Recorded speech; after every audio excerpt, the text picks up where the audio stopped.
आज मी इकडे बनवायला घेते सोयाबीनची व्हेज कोफ्ता करी। आपल्या घरामध्ये असलेल्या मोजक्या साहित्यामधून रुचकर आणि अप्रतिम जेवण कसं बनवायचं ते देखील मी या व्हिडिओमध्ये सांगते आणि काही टिप्स। चला तर मग सुरू करूयात। सर्वप्रथम मी एका पात्रामध्ये पाणी घेतलंय 2 ग्लास आणि पाणी गरम करायला ठेवले।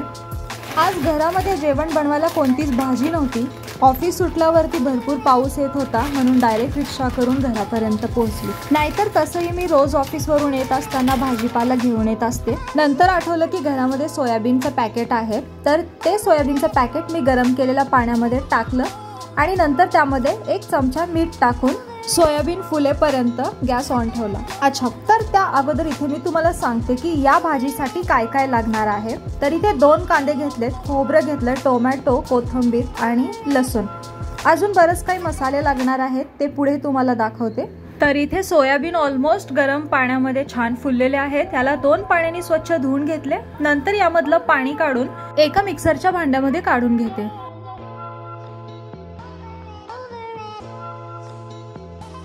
तर इथे माझं सोयाबीन मधून पूर्ण पाणी काढून मिक्सरच्या भांड्यात काढून झालंय।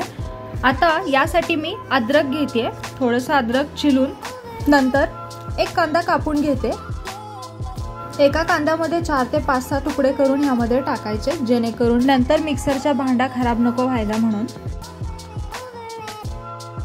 नंतर यामध्ये सोललेलं लसूण आणि अर्धा इंचभर अद्रक टाकून 2 हिरव्या मिरच्यामध्ये 4 भाग करायचे आणि ते पण टाकून झाकण लावून याला मिक्सरमध्ये बारीक करून घ्यायचं। तर याप्रमाणे याचं वाटण करून एका डिशमध्ये हे पूर्ण वाटण काढून घेऊन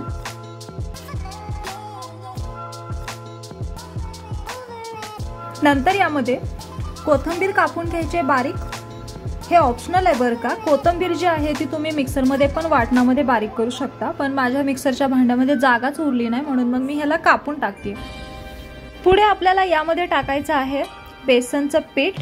तर मी इथे 1.5 ते 2 चमचे बेसन पीठ यामध्ये टाकते आणि नंतर यामध्ये अर्धा चमचा आपल्याला कॉर्नफ्लोअर टाकून घ्यायचा। जास्त नाही टाकायचं कारण कॉर्नफ्लोअरने एकदम राठ बनतो। आणि यामध्ये मी परत टाकते थोडेसे चिमूटभर तीळ, चिमूटभर नाही जरा जास्तच घेतलेत, आणि चिमूटभर मी काळी मिरी पावडर घेतली आहे। जास्त टाकले की चरके मारायला स्टार्ट होते आणि जर तुम्हाला चरके पाहिजे असतील तर मग तुम्ही जास्त टाकू शकता। परत यामध्ये मी टाकते धना पावडर, जिरा पावडर, हळद आणि चिमूटभर आपला हिंग पावडर। नंतर यामध्ये लाल तिखट टाकते। ऑलरेडी मी हिरवी मिरची पण टाकलेल्या 2 आणि आता लाल तिखट पण टाकले। हे एवढं जास्त तिखट नाही होणार आहे, पण मीडियम होईल। आणि हे पूर्ण सर्व सारण जे मी बनवले एकत्र एकजीव करून घ्यायचं आहे याप्रमाणे।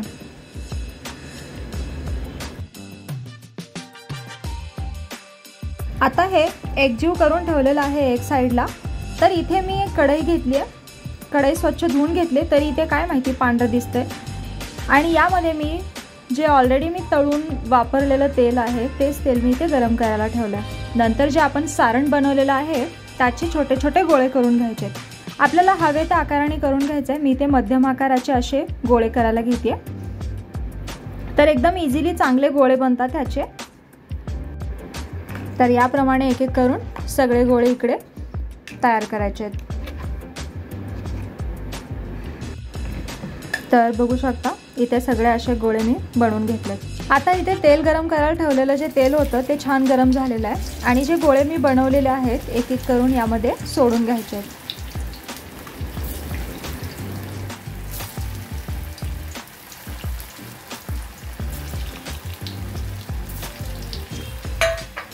यावेळेस आपला जो गॅसचा फ्लेम आहे लो टू मीडियम आणि मीडियम टू हाय करून याप्रमाणे आपल्याला पूर्ण गोळे जे आहेत ते गोल्डन ब्राऊन होईपर्यंत याला शेकून घ्यायचे, फ्राय करून घ्यायचे। आणि आतमध्ये यामध्ये पीठ वगैरे असतं म्हणून बारीक गॅसवरती जेवढं आपण चांगलं याला फ्राय करेल तेवढं आतून हे व्यवस्थित भाजलं जाईल। तर म्हणून याला खाली वर करून एक 5 ते 10 मिनिटे व्यवस्थित त्याला भाजून घ्यायचं आहे। 5 ते 10 मिनिट जास्त झालं, 2 ते 3 मिनिट पण चालेल। तर ऑलमोस्ट इकडे माझे जे गोळे बॉल होते फ्राय करून झालेले आहेत गोल्डन ब्राऊन, आणि याला मी एका डिशमध्ये काढते। तर बघू शकता केवढे टेस्टी दिसतायत हे, आत्ताच एवढे डेलिशियस दिसतायत, बघून असं खावंसं वाटतंय। पण चला आता पुढची तयारी करूयात। इथे करी बनवण्याकरता मी एक तुकडाभर खोबरं घेतलेला आणि त्याला कापून घेते। तमालपत्र, धणे, खोबरं कढईमध्ये गरम करून त्याला टाकायचं आहे शेकवायला, भाजायला। कांदा कापला होता एक, लसूण ऑलरेडी सोललं होतं, लसूण आणि अद्रक सर्व चांगलं भाजून घ्यायचं आहे। जास्त चांगलं जरी नाही भाजलं तर थोडासा चटका लावायचा आहे त्याला, जेणेकरून सुगंध चांगला येतो भाजीमध्ये। आणि हे आता एका मिक्सरच्या भांड्यामध्ये वाटण करून घ्यायचं आहे। यामध्ये आपल्याला एक्स्ट्रा जे ॲड करायचे ती आहे कोथिंबीर आणि एक कापलेला टोमॅटो, आणि नंतर याचं चांगलं वाटण बनवून घ्यायचं आहे। तर याप्रमाणे वाटण रेडी झालेलं आहे आणि आता परत एक कढई ठेवायची, त्यामध्ये एक पळी तेल टाकते, जे ऑलरेडी तळून उरलं होतं तेच तेल मी यामध्ये टाकलंय आणि जे वाटण केलं होतं ते वाटण यामध्ये टाकायचं। मिक्सरमध्ये चिटकून बसलेलं असतं, सगळं काढायचं बोटाने व्यवस्थित आणि ह्याला छान भाजायचं अगदी लाल होईपर्यंत आणि तेल सुटेपर्यंत। आणि हो, या क्षणी जे माझा व्हिडिओ बघत आहेत, जर तुम्ही माझ्या चॅनलवर नवीन असाल आणि सबस्क्राईब नसेल केलं तर प्लीज करा, आणि आवडला असेल तर एक लाईक आणि कमेंट करायलाही विसरू नका। तर इथे मी आता मसाले टाकून घेते। यामध्ये मी थोडासा सुहाणा चिकन मसाला टाकलेला आहे, त्यामध्ये थोडासा गरम मसाला असतो म्हणून। अर्धा चमचा चवीनुसार मीठ टाकायचं, हळद आणि आपल्या घरातलं लाल तिखट, आणि थोडंसं मॅजिक मसाल्याचं पॅकेटमध्ये उरलं होतं ते मी यामध्ये टाकून हे चांगलं पूर्ण आता मसाला भाजेपर्यंत पूर्ण खालीवर करून परतून घ्यायचा हा मसाला। आणि नंतर जे मिक्सरच्या भांड्यामध्ये उरलं होतं थोडंसं सारण, त्यामध्येच पाणी टाकून ते पाणी या कढईमध्ये टाकून घ्यायचं आहे। आणि मी एक साईडला पाणी गरम करायला ठेवली होती। करीमध्ये आपल्याला जेवढी थिक हवी आहे किंवा जेवढं पाणी हवं आहे त्याप्रमाणे यामध्ये पाणी टाकून घ्यायचं आहे।